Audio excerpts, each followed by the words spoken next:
Hi, and welcome to Anne-Marie's Workshop. My name is Anne-Marie, and I love to make things with joy. If you like to make things, then you have found the right place. Please like, subscribe, and share. Today's video is a sew-along from a pattern called the Ruffle Shirt from Trend Patterns. Now, I have to admit, for me, this is a new pattern company for me. It is a British-based pattern company. I did buy the PDF. I did watch a movie and piece them together and cut them out. So I would love to walk you through, and we'll discover if this shirt is going to be as fabulous as I think it's going to be. Now, first things first, it's time to crank out my Christmas gift for my kids.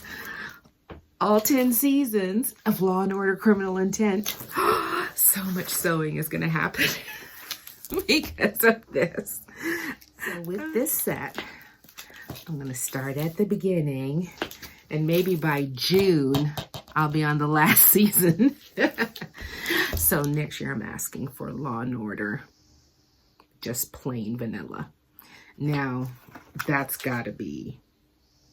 It's still on, so it's going to be huge. I love to listen to music, listen to podcasts, watch fellow YouTube creators, sewing creators, and such on TV. So I kind of make it really a whole lovely experience. So I pretty much want to sew every morning. Now, I do stop sewing at around the most, probably at 10. I could come back later in the evening or something if I can't sleep, or if I'm feeling a little restless and I need something soothing to do. I do not start a new project in the evening because my brain will just be off and running, and it'll be 2 o'clock in the morning and I'm still working on something. That does not work. I chose to make this beautiful shirt in this blue viscose fabric. If some of you remember, I'll move over here and put the jumpsuit that I made out of this fabric. I also had this latticed, almost faux faggoting piece of lace that I inserted around it. They didn't have any more of that, but I don't think it would work with this pattern anyway. But it was so beautiful, but unfortunately, it was not for my body shape. I got too many rolls in the back for the cutout. It's a lovely Mimi G pattern, though. I highly recommend it. It came out beautifully. It has swag, just like Mimi. Now, I cut out size 22 based on my upper bust measurement, and I will adjust it accordingly. There's a lot of ease in this pattern. Here is the pattern layout for my size, and this is single layer. In other words, my 54-inch fabric was laid out single in these pieces. I do not know if this can do 45 inches, or maybe it can. It just... You would have to, I don't think it's recommended though. This is an enlarged thing of the cuff, so and the neck stand, so don't let that confuse you. But I have cut this out, and I won't bore you with cutting these, showing you how I cut them out. But I was very careful to make sure that I had the front and the side and the back pieces going in the right direction. Now, despite the drama of this shirt, it's surprisingly very few instructions are needed. It's very, very straightforward. I think it's going to be an easy make, if not one that will benefit from me being meticulous. They do not include a cutout for the, oh yes they do, right here, fusing. There it is, right here. I'm wrong. I'm going to cut out the fusing pieces, which are the cuffs, the upper and lower collar. Okay, so I'm going to cut this out and we're going to get started. You are going to need the following things. You're going to need your fashion fabric. You're going to need some fusible interfacing. They recommend crisp cottons or floaty cottons for this pattern. I can see why. For the drama of it, you're going to need matching thread and, of course, fashion buttons. Now, I am going to switch to voiceover mode because the landscapers are in the neighborhood, as you can probably hear.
Okay, so let's begin. On the right front shirt, fold along the fold lines on the edge and press in place. Next, you're going to stitch the right front to the back along the side seams, and then the left side to the other side of the back along the side seams. I French seam mine because I felt that this material was going to ravel a lot, but you can use your overlock, you can double stitch, but I used French seams. If you want to see a really good method for doing French seeds, I will include a card.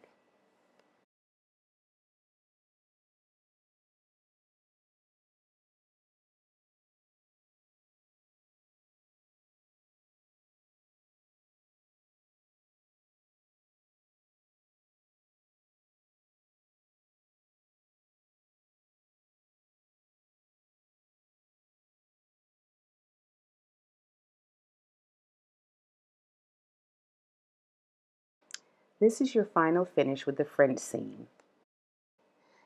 Now we're going to sandwich the two yoke pieces with the back shirt in between. So as you can see, I'm going to stitch the sandwich together. That means there's a yoke piece, there's the back edge of the back of the shirt, and there's also another yoke placed on top. So this is 3 layers of fabric.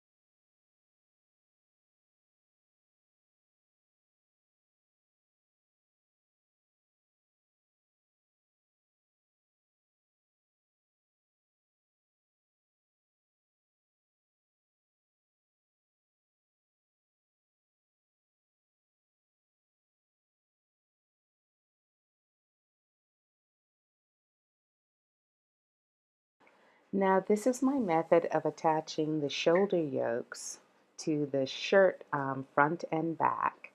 And it's a little tricky, but if you follow along, you'll end up with all of your um, unfinished seams enclosed in fabric.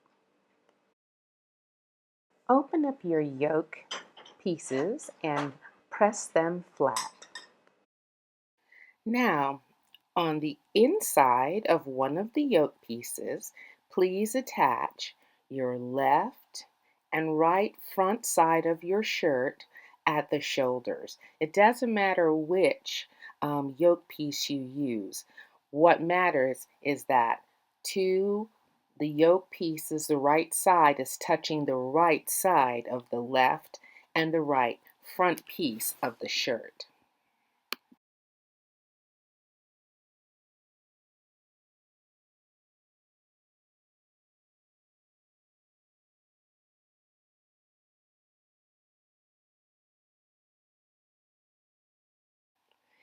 Now, this is where you're going to have to trust me. You're going to roll up your left front shirt, and you're going to have to roll up your right front shirt and tuck it inside your two yoke pieces. Your yoke pieces, the fashion fabric side that you're going to use, is touching the what are touching one another. All right, so you're going to pin them in place, and you're thinking, oh my goodness, Anne-Marie, I don't know. But those two shirt pieces are perfectly fine inside. You're just going to pin along the shoulder, and then for the left side at the shoulder seams, and then the right side. And then we're going to take it to the machine and stitch along these shoulder seams, and when you're done, you have this nice little jelly roll, and when you turn it inside out, all of the raw edges will be encased inside the yoke.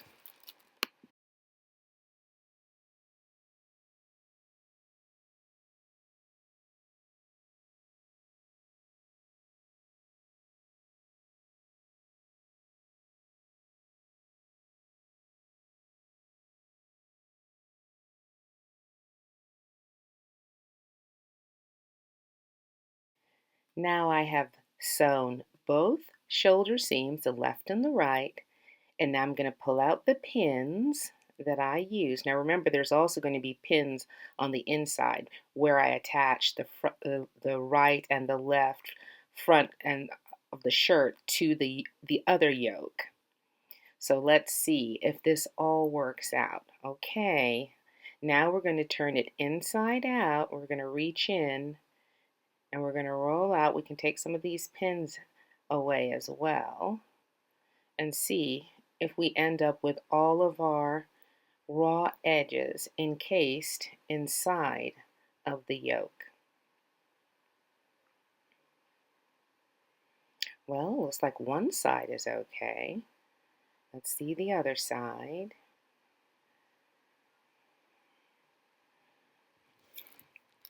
Yes, everything's free, and your seams are enclosed inside of the yoke.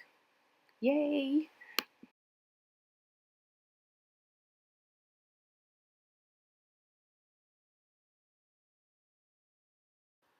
Now we're going to stay stitch around the neckline edge to help stabilize the garment while we are attaching the collar pieces.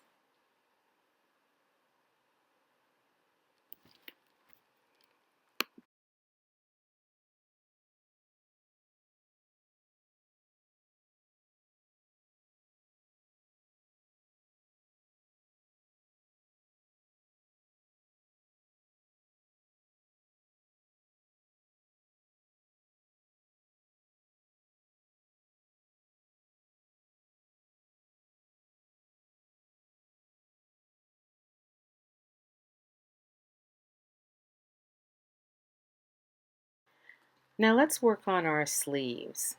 We're going to transfer our markings, and we're going to cut where our slash where our placket is going to be fitting. And that I've already tucked in. I've moved my tuck piece in to touch so that my two markings touch, so that I should know that the tuck is going to be facing the placket. The tuck is going to be facing in that direction. So I'm going to pin it in place on both sides and get ready to attach. Now it's time to attach my placket to the slash I made in the at the bottom of my sleeve. I'm going to pin it in place first because this is kind of a tricky area because you're going to pivot up at this very top piece. It's real important that you make sure that you get your stitching within enclosed in a good little seam there, because when I was first sewing, sometimes I would not catch this and it would become a little hole. So as you can see, I'm going to pin it in place, and then I'm going to stitch it on a very narrow seam, and then we'll move on.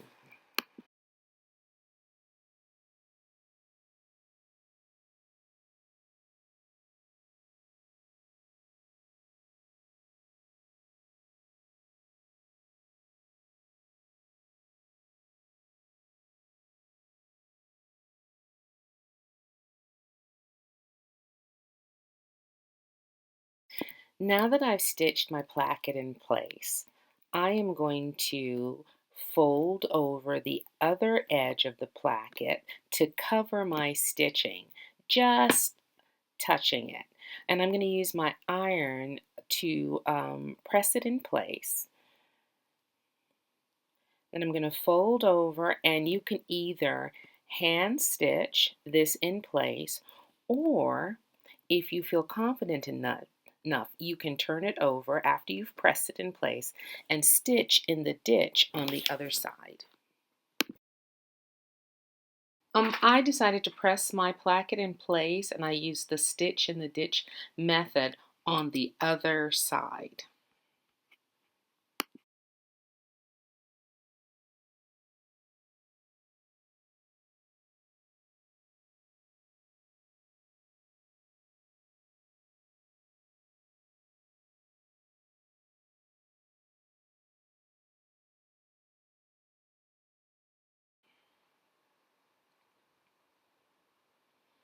Now, once I've removed all my pins, I'm going to tuck under my placket on one side, and this is how it lays.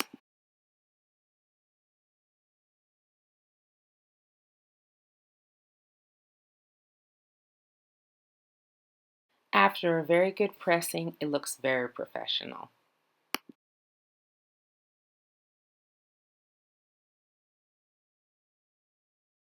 Now it's time to add those beautiful cuffs that you saw on the pattern envelope.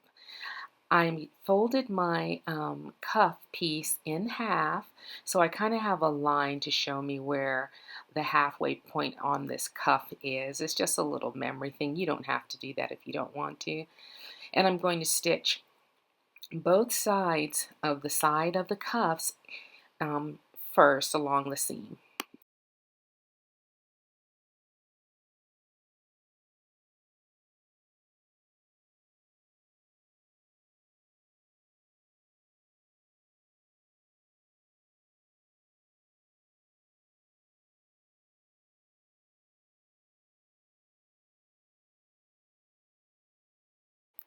Now turn your cuff inside out. I have a little trick. I stick my nail to the very edge, pinch it on the other side, and turn it inside out. Doesn't work all the time, but it does a lot of the time. Rather, because every once in a while I'll, use something sharp, which is not a good turner. All right, ready to press.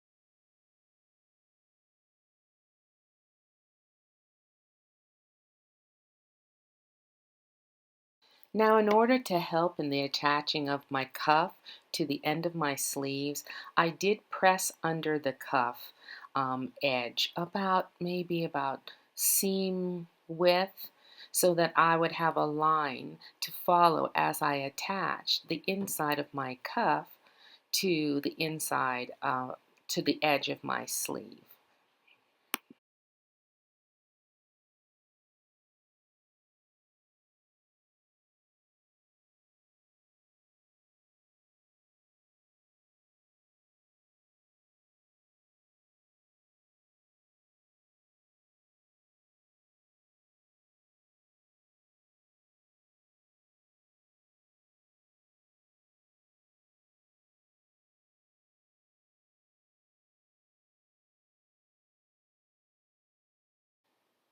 Now you can attach the other side of the inside of your cuff. You can slip stitch it by hand, or you can do the method that I said before, stitch in the ditch on the other side. That's what I plan on doing.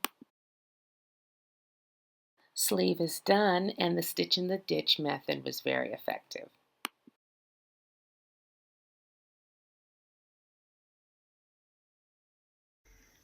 Now it's time to add our sleeves to our shirt. Now I attached my sleeve to the shirt and I double stitched the edge, so I wasn't pleased with those raw edges. So I took out some some bias tape from an old project, quite a bit old, quite a long time ago, and I used it to cover the seam edges of the inside of the underarm. Every once in a while I get crazy and French seam a sleeve, but not today. So I like it because it encompasses all of these threads, and my serger, sometimes it's sketchy. So I decided, rather than get aggravated because I love to sew with joy, I decided to go ahead and add some colorful binding. Nobody will know it's there but me and you.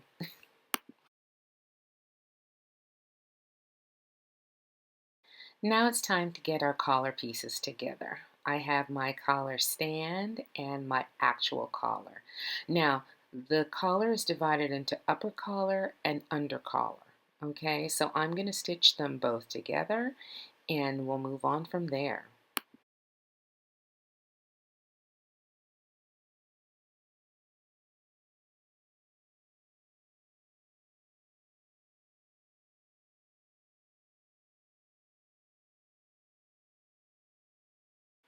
Now, after trimming and pressing my collar piece, I folded my collar piece in half and pressed it, and I did the very same thing with my collar stand. Sometimes in cutting, your center of your collar can get skewed, so that's just a trick I always use. So now I'm going to sandwich my collar inside my collar stand, matching it up in the center and then sewing out towards the edge.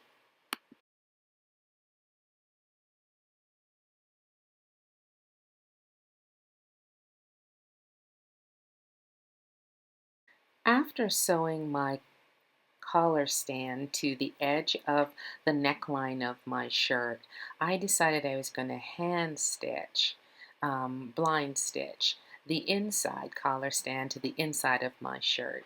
I could have used the stitch in the ditch method, but I decided I was going to take the time.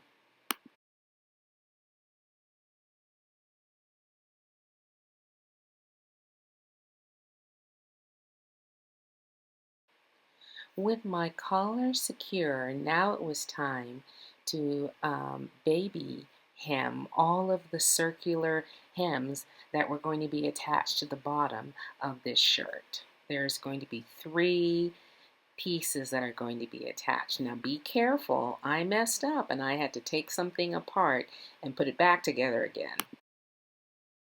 The smaller shirt edge is attached to the largest shirt edge, and the medium-sized one is on the right side. Just a hint. If your right side piece does not fit, you have made a mistake, as I did. This is the best part. All that's left is buttonholes. All right, when I do my buttonholes, after I've made them, I use fray check on both sides, and I use my chisel to open them. So I will show you the method that I use, and you end up with a wonderful buttonhole.